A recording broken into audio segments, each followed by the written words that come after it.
Born near the Himalayas. No, maybe in my previous birth. No, I was born in the southern part of India, in a place called as Coorg, which is known for coffee and cardamom and pepper, which is the birthplace of a river called as Kaveri. It's called as Southern Ganges. Yeah. Can we do a yagya to get this winter over with? I think definitely we can do a yagya, but I can't promise you regarding the winter aspects of it. Okay, well, go ahead. Actually, what is your initial focus going to be here? What kinds of projects are you going to be focusing on to begin with? Initially I think there are a few courses that I would like to start, and I'm told that Sustainable Living Department is planning to have an Institute for Advanced Organic Agriculture. So there are certain courses which has not been understood properly, but they are very familiar, like biodynamic agriculture. We know the preparations, how to do it, how to make those preparations. What is the basis? How can we see through the scientific lens, the Steiner's views? So a mix of philosophy and science is would be a part of such courses. And there are a lot of advanced techniques in organic farming, which I would try to inculcate and try to build in leaders over here. The students should get impressed, and they should be in a position to become entrepreneurs or contribute something to the society. That is from the academic point of view. But I'll be actually involved in the global development activities, trying to build in relationships, because I've been advising governments of Costa Rica, Bhutan and India, and I have good connections with various organizations, international organizations. I would like to work with a large number of organizations, try to build collaborations, do some fundraising issues, resource mobilization for the university and the department, get in few endowments of professor chairs so that we are sustainable financially, and try to get in high-profile people like Carlo Petrini or Vandana Shiva, who are good friends.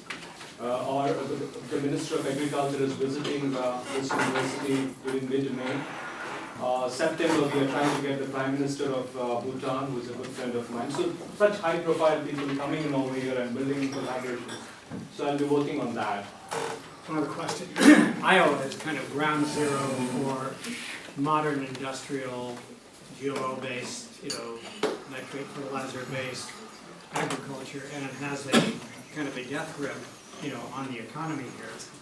How do you see the kinds of things you're doing on the international level, more on a country level? How do you see that beginning to crack that very wicked problem of the agricultural system being so dependent on the quote-unquote scientific agriculture, which probably is not very scientific actually. Yeah, I think I was discussing with Annie and few of them.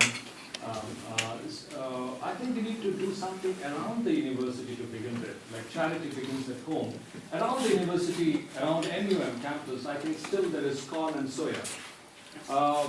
Why can't we change the mindset of these farmers? Why are they not enthused? What is the problem? I think we need to do a situation analysis or needs assessment and try to see, can't we grow the vegetables and fruits and the requirements to meet the requirements of the people of Fairfield itself, to begin with. And second, why there is a lack of interest in farming. That's what I've been seeing. If you look into the statistics, I think Ken should be in a good position to provide. There is a large number of farmers who are not interested in farming because it's a tough job. It's much easier to be working in an office or in front of a laptop. But can we get into lazy farming systems? There are lazy farming systems, like tree crops. Doing tree crops. You plant a tree, or wild edible plants, or what you call as edible forest. You need to know which are the weeds that can be consumed as food. So you need to just pick it up. Nobody does sowing, nobody does weeding, nobody does watering for the weeds. So I want to do something like ethnobotany, what David does. There are around 7,000 plants which are edible, but we consume only 15 plants in this world, which meets around 70% of the calorie requirement by 15 plants. So entire focus on research, education, extension is on these 15 plants. So why not think out of the box and at least have 100 plants in our plateau, which are growing wild all around, but we do not know. There is nothing called as weed. This is what I've been telling in my talks always. Weed is a plant whose uses are not known to human beings. Weed is not an unwanted plant. The moment we know the medicinal properties of the weed becomes a medicinal plant. The moment we know the edible properties of weed, it becomes an edible plant. So it is a neutral plant, which has innumerable potentials. So I would like to work on these lazy farming systems.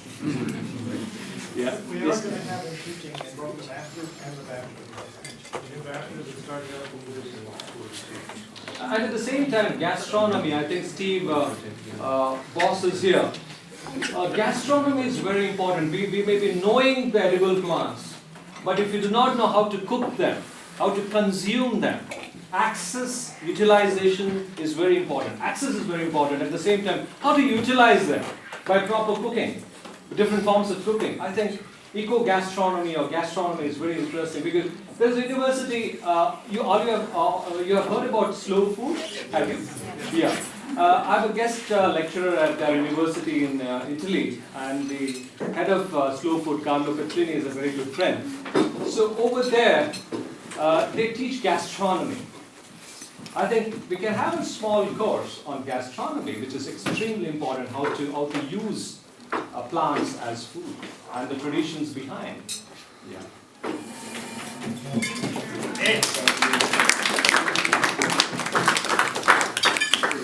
Yeah, Ken? Yeah, there was an article a few weeks ago in the New York Times about a trend that's starting to emerge of conventional corn and soybean farmers growing vegetables or fruit to diversify, because they're saying they could make a lot more money growing those because the price of corn is very low now. And this was in Illinois, and I guess there's a state agency or university that's encouraging that. So maybe we could do that here in Iowa to help to encourage the farmers to see the opportunities to diversify in this area as well. Perfectly right. I agree with you, Ken. Yes. Yeah. So you mentioned that when you would like to have employable students graduating from your program, and having farmed and done organic farming, that can be a really challenging way to make a living. As you mentioned, it's really hard. So what are you thinking about in terms of making graduates of the sustainable living department, or people who are interested in organic farming, what out-of-the-box ways can they make a decent living? I think your question is very relevant. You see, we need to see when you're saying that farm to make it sustainable, there are various there are various aspects for sustainability.